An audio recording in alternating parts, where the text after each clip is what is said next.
Hey, salut à toutes et à tous, c'est le Code Redempteur et aujourd'hui on se retrouve pour une nouvelle vidéo création d'API mais cette fois-ci web, donc PHP. Je vais vous montrer la base pour créer un CRUD, donc création, lecture, mise à jour et suppression, un peu les fondamentales d'une API pour la gestion d'un produit dans notre cas. Une petite pause avant la vidéo pour vous rappeler que tout le contenu est disponible sur mon GitHub, trouvable directement en description.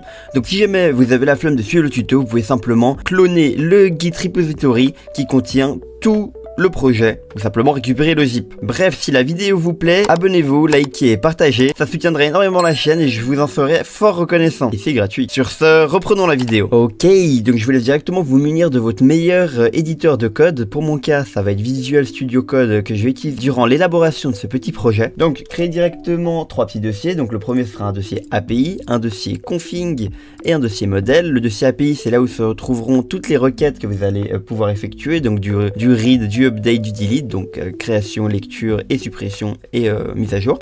La config, c'est ce qui va vous permettre de vous connecter à votre base de données.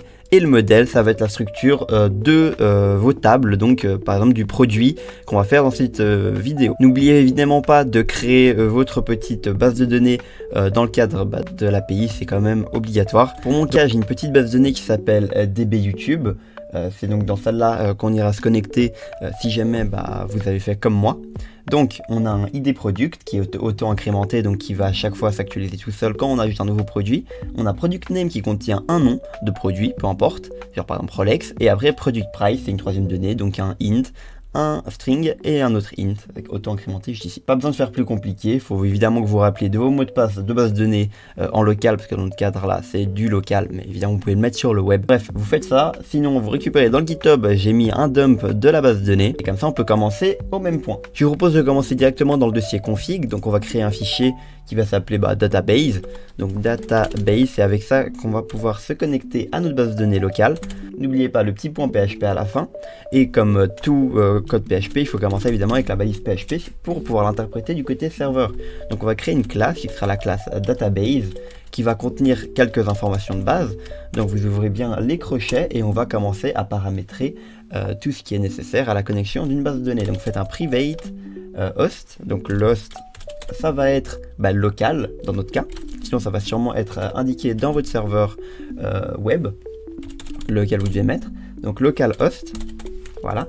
Ensuite de ça, il faut spécifier la database à laquelle on veut se connecter. Donc private database est égal, dans notre cas c'est DB YouTube. En tout cas, si jamais vous suivez bien la vidéo avec les mêmes informations que moi. Ensuite de ça, vous allez faire un private username. Donc là, ça va être ce qui va vous permettre de vous connecter, vos crédentials pour vous connecter. Et donc là, il faut ajouter un username. Donc le username, c'est ce qui vous permet en fait de vous connecter avec un nom, du coup, c'est un nom d'utilisateur que vous avez normalement paramétré dans votre application. Pour mon cas, c'est dbeaver. Mais si c'est sur le web, c'est sûrement aussi paramétré, imaginons dans Infomaniac, si vous utilisez Infomaniac. Donc pour le local, moi, je l'ai appelé root. Et le mot de passe, je vais le garder privé quand même. Voilà, donc là, vous ferez ajouter le petit password. Dans mon cas, je vais mettre un faux password, mais voilà, password, et j'irai le modifier. Maintenant, on crée une dernière variable qui va être la variable con. Ça va servir en fait à faire la connexion.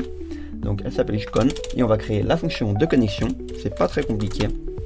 Donc, faites public fonction getConnection. Vous ouvrez les parenthèses, vous ouvrez les crochets. On cible cette classe-là en tant que connexion. Il faut mettre le petit $ devant. Donc, on démarre une connexion PDO, pardon. Donc, new PDO, qui est une classe déjà disponible dans PHP par défaut. Donc, qui nous sert directement à faire des connexions avec une base de données. Donc là, on va directement commencer à... Ok, donc on ouvre les crochets et directement, on va faire un $tease. Donc, c'est la propre classe qu'on va assigner à con la valeur nulle pour qu'il y ait toujours qu'une seule connexion. Donc là on fait un petit try catch. Donc le try, il va tester la connexion. Donc là on fait un $tease flèche con est égal new PDO, PDO qui est une classe inhérente à PHP qui nous sert justement à nous connecter à des services de base de données. Donc là on fait MySQL host est égal, et là on va mettre notre petite variable. Donc on fait un petit $tease qui contient quoi comme propriété? Qui contient la propriété de notre host, parce que c'est la première information qu'on a besoin de mettre. Ensuite de ça, on rajoute directement notre dbName. Donc dbName est égal. Évidemment, on pouvait tout mettre à la dure, donc pas besoin de mettre les variables. Voilà, dbName. Point. On refait la même chose qu'avant, donc qui va cibler la database. Database, c'est toujours pas fini. Il faut rajouter le username. Donc je saute à la ligne juste pour que ce soit plus lisible. On fait la flèche qui va viser username et on refait virgule tease qui va cibler quoi? Qui va cibler directement le password. Donc on fait le petit password, fabuleux, magnifique. Donc là, on peut fermer directement cette parenthèse et set des petits attributs de base pour que PDO fonctionne bien. Donc encore une fois, on cible con et on set les attributs. Set attributs PDO, donc ça c'est des petits paramètres de base qui sont utiles au fonctionnement. Donc attribut error mode, hop, on rajoute PDO de point error mode exception, on peut fermer ça. On ouvre les crochets pour le catch. Donc là, on ferme rapidement. Et donc là, on ferme avec le virgule point. On n'oublie pas de retirer les petites parenthèses en trop, sinon ça va pas marcher. Voilà, c'est bon, ça a réparé le petit problème de la virgule. Ensuite de ça, comme on a mis un try, il faut mettre un catch pour que lancer ça en cas d'échec du premier code. Donc là, qu'est-ce qu'on va récupérer dans le catch? On va récupérer la PDO exception pour avoir un bon code d'erreur qui va nous indiquer le problème, en espérant qu'on n'en ait pas évidemment. Donc PDO exception, $e. Donc ça va le mettre directement dans le E pour pouvoir le récupérer. Sauf que ça, faut le mettre avant le catch. Hop là, juste ici. Voilà, on le met juste ici. Et à l'intérieur, on va directement faire un echo de E. Donc on fait connection error, deux points. Et on va indiquer le message avec le petit $e qui va cibler getMessage. Et voilà, et ça va nous l'indiquer directement au-dessus. Et si tout se passe bien, dans tous les cas, ce qu'on doit faire, c'est return. Et on retourne quoi? On retourne la base de la connexion. Donc on fait tease, flèche, con, virgule point. Évidemment en dehors de ce petit crochet là. Et on met évidemment un petit return. Un return de quoi? De la connexion. Parce que quand on appelle cette fonction là, on veut avoir un retour de la connexion, soit par le message d'erreur, soit par une réussite. Donc con. Et là on a une petite erreur, simplement parce que j'ai oublié de corriger l'erreur d'orthographe ici qui est database et pas database. Donc là déjà on a quelque chose de fonctionnel pour se connecter à notre base de données. Donc sans plus tarder on peut directement aller créer la structure de notre modèle. Donc là on va créer directement une nouvelle classe, donc on va l'appeler product.php. Donc ici qu'on va paramétrer tout ce qui est lié au produit, c'est-à-dire qu'on va paramétrer les paramètres de la base de données, par exemple le nom de la table qu'on cible, ou bien le nom des paramètres, l'id, le product name et le price. Mais on va aussi effectuer toutes les fonctions qui vont servir à appeler par exemple les produits avec une fonction read, qui sert donc à lire. On va aussi faire une fonction create qui va nous servir à créer des produits directement dans la base de données grâce à notre API et ainsi de suite. C'est ici où on va tout faire ça. Donc sans plus tarder, on peut directement créer la classe product. Donc vous n'oubliez pas de mettre le PHP au début du projet. Ensuite de ça, on fait un class product. On ouvre évidemment les petits crochets, les petites accolades et on va directement avoir en premier paramètre le con parce que pour effectuer les requêtes, il faut évidemment avoir quelque chose lié à la base de données. Donc on l'appelle con. Ensuite de ça, on refait un private et on va spécifier le nom de la table. Donc dans notre cas, elle s'appelle tproduct. Comme vous pouvez voir juste ici, elle s'appelle tproduct. Donc là, on fait un petit ouverture des guillemets et on met vraiment tproduct. Faites gaffe, il me semble que c'est sensible à la casse. Donc mettez bien les majuscules là où il faut. Ensuite de ça, on va créer une variable ID. On va créer une autre variable product name. Donc mettez bien en public cela. On va les appeler en dehors de la classe product name et public $price. Une fois que c'est fait, on va créer directement, il va nous permettre de créer la connexion à la base de données. Donc le constructeur c'est ce qui va être instancié au tout départ de l'appel de cette classe. Donc là on fait un public fonction tiré du bas construct, c'est comme ça qu'on génère les constructeurs. On met un paramètre db, la base de données donc, et on fait un petit $tease flèche con est égal $db. Et là on a déjà notre connexion à une base de données. C'est fabuleux, n'est-ce pas? Donc là on va pouvoir créer une fonction read. Donc vous faites public function read. Alors vous l'appelez comme vous voulez évidemment, mais dans notre cas ça va être plus logique de l'appeler read, donc on l'appelle read. Vous pouvez l'appeler read product, c'est égal. Donc on va commencer à faire la requête. Donc la requête c'est du SQL assez basique. Donc vous faites query, dernièrement c'est des variables, vous appelez ça encore une fois comme vous voulez. Donc query est égal Là vous mettez select parce qu'on veut sélectionner. Donc là vous mettez select parce que vous voulez sélectionner avec cette fonction là des produits dans votre base de données. Donc vous faites id. Donc là c'est très sensible à la case, vous mettez id product avec les majuscules au bon endroit en fonction de la base de données. Donc là vous vérifiez bien que id product et product name ça s'écrit comme ça. Parfait, là j'ai bien écrit. Ensuite vous mettez évidemment product name parce qu'on veut récupérer tout, on va pas juste récupérer une chose. Si à la rigueur vous voulez tout récupérer, vous pouvez mettre juste une étoile, ça récupérera vraiment tout de cette table là. Mais dans notre cas on va les mettre un à un pour être plus restrictif au cas où il y a d'autres choses qu'on rajoute plus tard qu'on ne veut pas récupérer. Voilà, et on récupère from quoi? On récupère de notre... Donc là vous allez directement mettre tease qui va cibler quoi? Qui va cibler table, donc le nom de notre table. Vous mettez le virgule point et vous sautez à la ligne où on va directement taper les paramètres de base à la connexion. Donc on va faire un $stmt est égal à tease connexion, donc con. On continue et on va préparer donc la requête. Donc ça va mettre toute la query, donc ça va passer en paramètre toute la query qu'on vient de faire. Donc là on va faire query et s'il n'y a pas d'erreur, ça va retourner évidemment une bonne chose. Donc un petit trou qui va nous valider le fait qu'on ait tout récupéré. Donc là vous mettez bien query et pas comme je l'ai fait query.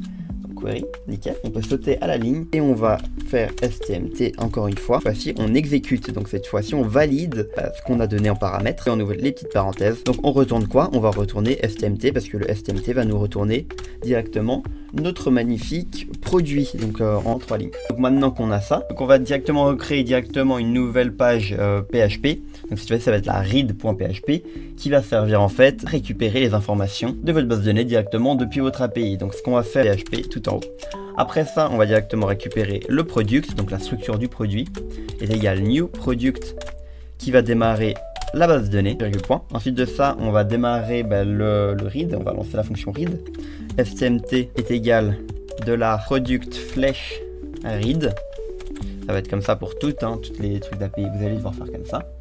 Ensuite de ça, on va compter le nombre de colonnes que nous possédons pour éviter toute erreur. Donc on va faire un $stmt ou stm en estampillé, on va se laisser comme ça. stm de raw count. Donc on va compter le nombre de colonnes qui vont être récupérées. Si jamais il y en a moins que 0, on va pas lancer. Donc là on va mettre si num est plus grand que 0. Donc si jamais on a au moins une colonne, alors on va rentrer dans le moment où on va lire. Donc on va créer un nouveau tableau. Donc on va l'appeler product ar, array, ou ar, on va l'appeler ar. Donc là vous faites product-ar. On va mettre un petit s parce qu'il y a plusieurs produits à l'intérieur, la plupart du temps en tout cas. Array, on ouvre les parenthèses et là ça crée un nouveau tableau. Ensuite de ça, on va créer un product ar des records, donc de ce qu'on va récupérer. Donc là on fait petit ouverture des crochets et on va mettre des petits guillemets, on va l'appeler records est égal array, on ouvre les parenthèses encore une fois et là on va pouvoir directement créer une boucle while qui va récupérer ligne par ligne toutes les informations. Donc là on fait while $row est égal stm toujours, fetch, on ouvre les parenthèses. Et à l'intérieur on met quoi? On met PDO, fetch assoc, donc pour récupérer ça sous forme de tableau. Sinon il existe d'autres manières de récupérer en fetch, vous pouvez tester ou regarder la documentation pour récupérer un seul produit par exemple. Donc là vous ouvrez les crochets, on fait un extract de quoi on veut récupérer quand on veut récupérer row. Et on va l'afficher comment? On va l'afficher de cette manière là, donc product item est égal array, on ouvre les parenthèses et là on va mettre la forme. Donc on met bien sensible à la case, donc id product est égal flèche à quoi? Il va être égal à id virgule. Il va être égal à, qu'est-ce qui va être égal à product name? Donc on ouvre déjà les paramètres. Product name est égal à product name. C'est comme avant. Product name, fabuleux. Vous mettez bien, tout est sensible à la case, donc faites bien attention. Donc là on rouvre, on fait product price, vu que c'est ça qu'on veut récupérer. Et encore une fois, product price. Product price, fabuleux. Donc après ça, on va push ce qu'on a récupéré dans le tableau qu'on a fait juste avant. Donc array push, c'est-à-dire mettre à l'intérieur si vous voulez. Donc là, on fait un petit $product array, product ar de record. Hop, record, virgule. Et on met quoi dedans? on met dans item, product item. Voilà, on met product item dedans. Et le petit virgule point à la toute fin. Il y a une petite erreur parce que j'ai oublié de mettre un virgule point juste ici. Fabuleux. Et ce qu'on peut faire rapidement, c'est simplement un HTTP pardon, réponse code de 100. Donc si ça passe là, c'est que ça a marché. Donc qu'est-ce qu'on va afficher? On va afficher un petit message de réussite. Donc echo JSON en code. De quoi? De product R. Et donc product R, c'est le contenu qu'on va afficher directement comme résultat. Ok, donc on a ça. Et là, ce qu'on peut faire rapidement, c'est directement un petit else pour indiquer si jamais il y a une erreur. Donc là, pareil, on fait un petit HTTP response code, cette fois-ci avec le code 404 vu que c'est une erreur. Et on va directement remettre le echo JSON en code, mais cette fois-ci avec juste un message d'erreur. Donc on fait un petit array. On met quoi dans le array? On va mettre petit message qui va nous dire qu'on n'a aucun produit à l'intérieur. Donc no product found. Hop là, fabuleux, no product found. Ok, juste avant d'essayer, il y a quelque chose que j'ai oublié tout en haut. C'est que actuellement on oublie totalement d'appeler les autres pages. Donc ce qu'il faut faire, c'est tout en haut on a db, parce que là actuellement on le transmet mais on l'a jamais assigné à quoi que ce soit. Donc vous faites un db est égal à $database de get connection, fabuleux. On ouvre ça et on le transmet. Et évidemment, il faut faire un petit database est égal à new database. En instancie, une nouvelle database. Fabuleux. Mais pour que cela fonctionne, il faut évidemment qu'on appelle les autres pages dans celle-ci, parce que sinon, la configuration, il va la chercher où? Il va la chercher nulle part. Donc ce qu'on peut faire, c'est un petit include once. On va faire quoi? On va ouvrir les petits guillemets. On fait deux points pour remonter d'un cran dans les dossiers. On fait deux points slash pour remonter d'un cran. Ensuite de quoi on va rentrer dans quoi? On va rentrer dans config. Et on va rentrer dans slash database.php. Fabuleux, on a fait ça. Maintenant on fait pareil, mais cette fois-ci. Oups, database, je l'ai appelé mal. Attendez, je change juste. Database. Magnifique. Pareil ici. Donc je fais quoi? Je fais un petit... cette fois-ci modèle, parce que nous c'est modèle ce qu'on veut, modèles, et on met quoi ici? On met product, et je ne me rends compte que j'ai pas une majuscule à la petite classe product. Là on va rajouter deux derniers petits trucs, ça va être des headers qui vont contrôler l'accès. Donc là on fait hop, access control allow origin, deux points étoile, donc on accepte tout le monde.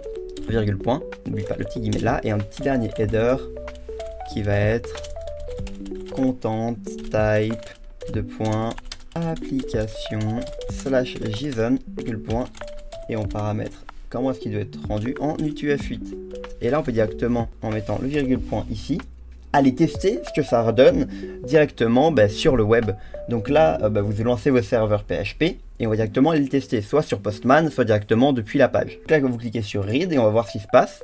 Et on récupère bien id product est égal à 1 product name code rédempteur. Et si on vérifie ça dans la base de données, c'est bel et bien le cas, 1 code rédempteur et 42. Comme vous pouvez le voir, 42. Donc ça marche bel et bien.